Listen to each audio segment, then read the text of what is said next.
I understand English, but I can't speak. Here is why. Introduction.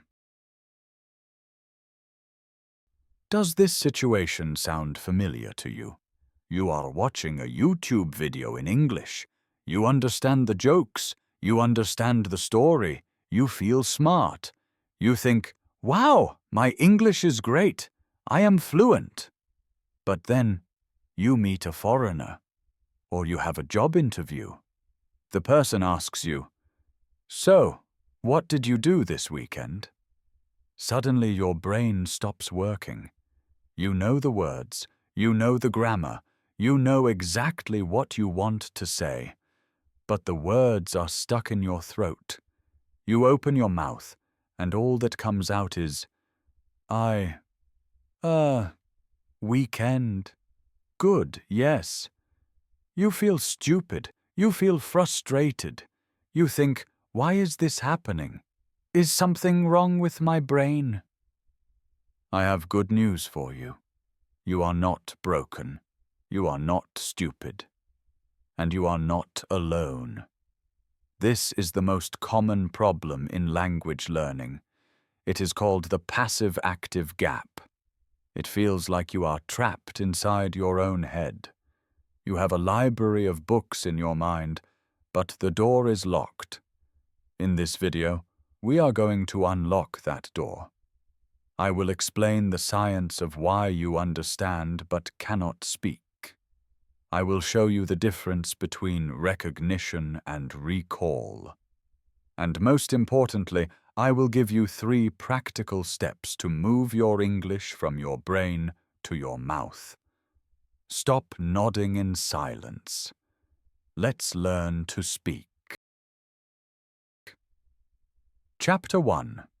The 2 buckets, passive versus active. To solve this problem, we need to visualize how your memory works. Imagine you have 2 buckets in your brain. Bucket number 1. Passive vocabulary. The big bucket. This bucket is huge. It contains all the words you recognize. When you hear the word constitution or extraordinary, you know what it means. You don't need a dictionary. This bucket is filled by input, reading books, watching Netflix, listening to podcasts. Most students have thousands of words in this bucket. Bucket number 2. Active vocabulary. The small bucket. This bucket is tiny. It contains the words you can use instantly in a conversation. These are the words that come to your tongue without thinking.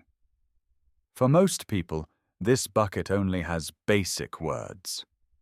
Good, bad, go, eat, sleep. Here is the shocking truth. Your passive vocabulary is usually 5 to 10 times larger than your active vocabulary. This is normal. Even in your native language, you understand more words than you use. You understand poetic words in literature, but you don't use them when you buy bread. The problem arises when the gap is too big.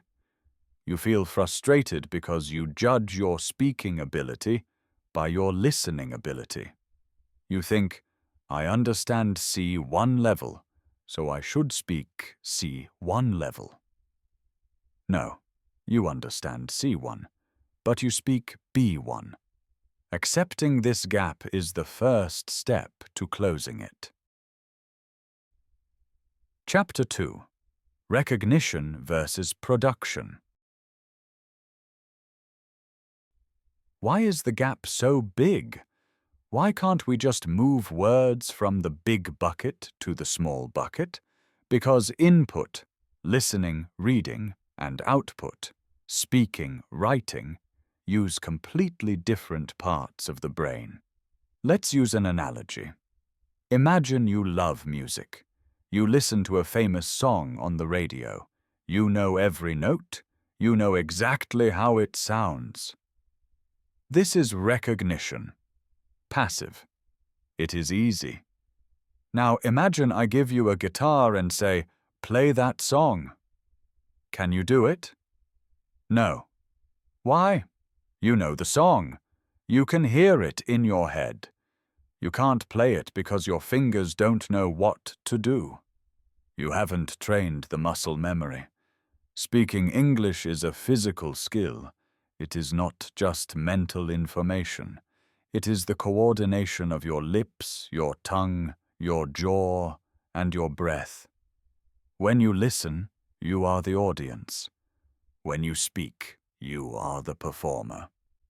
You have spent 1,000 hours being the audience.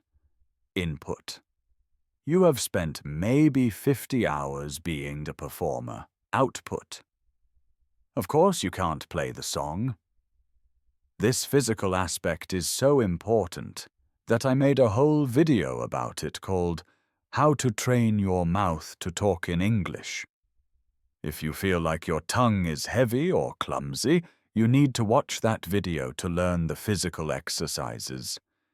So the reason you can't speak is not that you don't know English. It is that you haven't performed English. Chapter 3. The Speed Factor. There is another villain in this story. Time. When you read or listen, you are in control. If you read a book, you can stop. You can look at a word for 5 seconds. Your brain has time to search the library, find the meaning, and process it. Even with listening, you can usually guess the meaning from the context.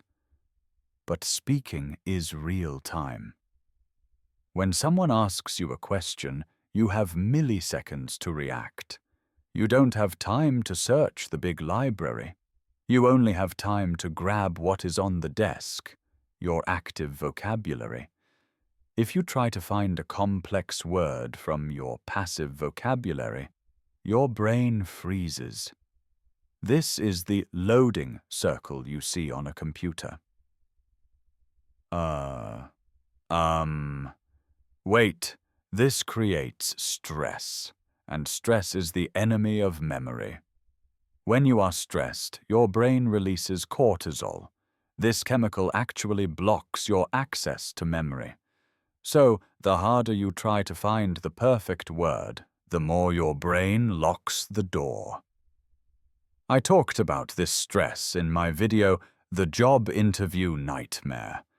I shared how I froze in front of a manager because I was trying to be too perfect. Stress makes you stupid. To speak well, you must be relaxed. Chapter 4. The Perfectionism Trap. This brings us to the psychological reason. Often you can speak.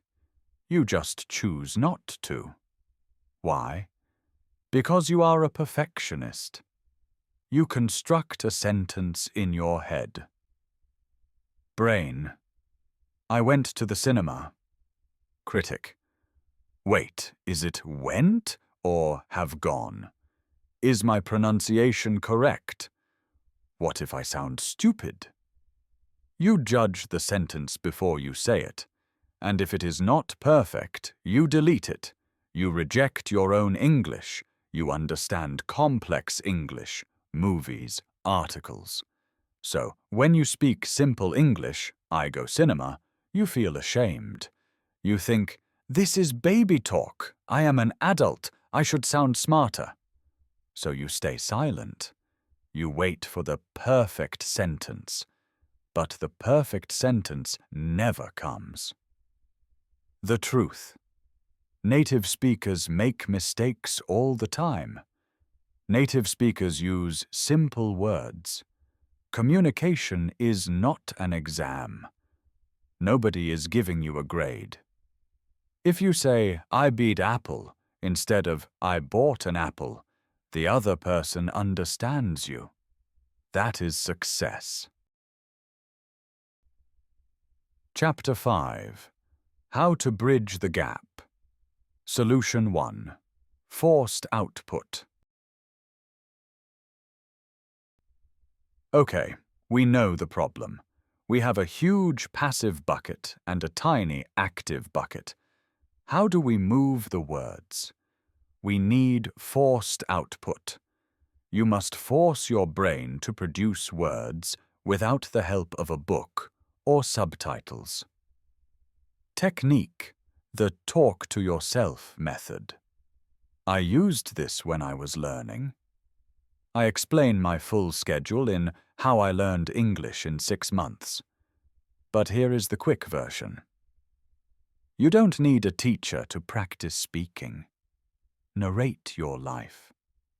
When you make coffee, say, I am making coffee. The water is hot. When you drive, say, the car is red.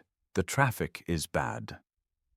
It sounds silly, but remember the guitar analogy? This is you practicing the guitar alone in your bedroom. You are connecting the neurons. Thought. Mouth. Sound. If you do this every day, the words water, coffee, and traffic move from passive to active. You won't have to search for them next time. They will be ready. Chapter 6. How to bridge the gap. Solution 2. Paraphrasing. What happens when you really don't know the word? You freeze, right?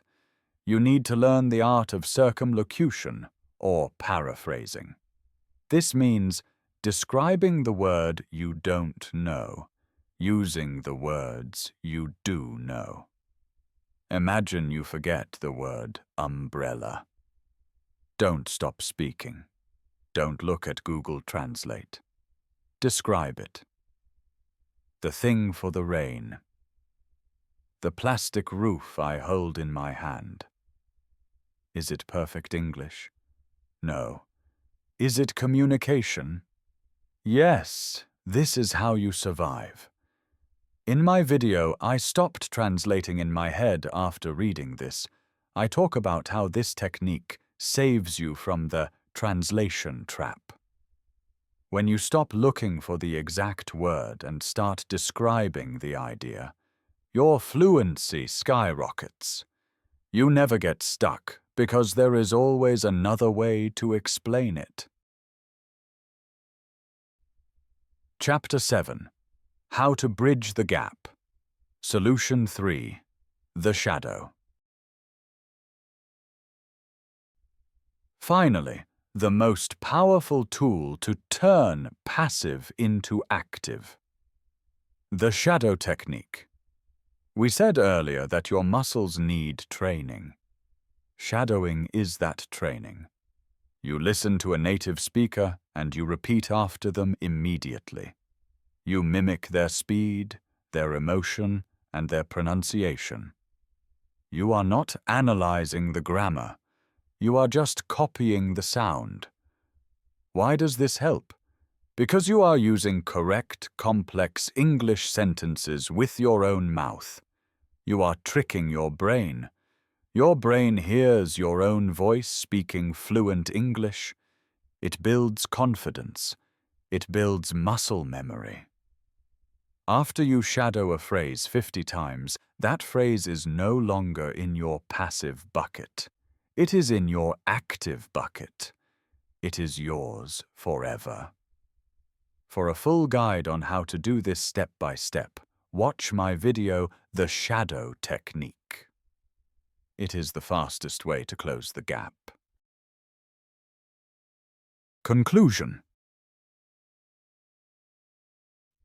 So if you understand English but can't speak, please stop punishing yourself.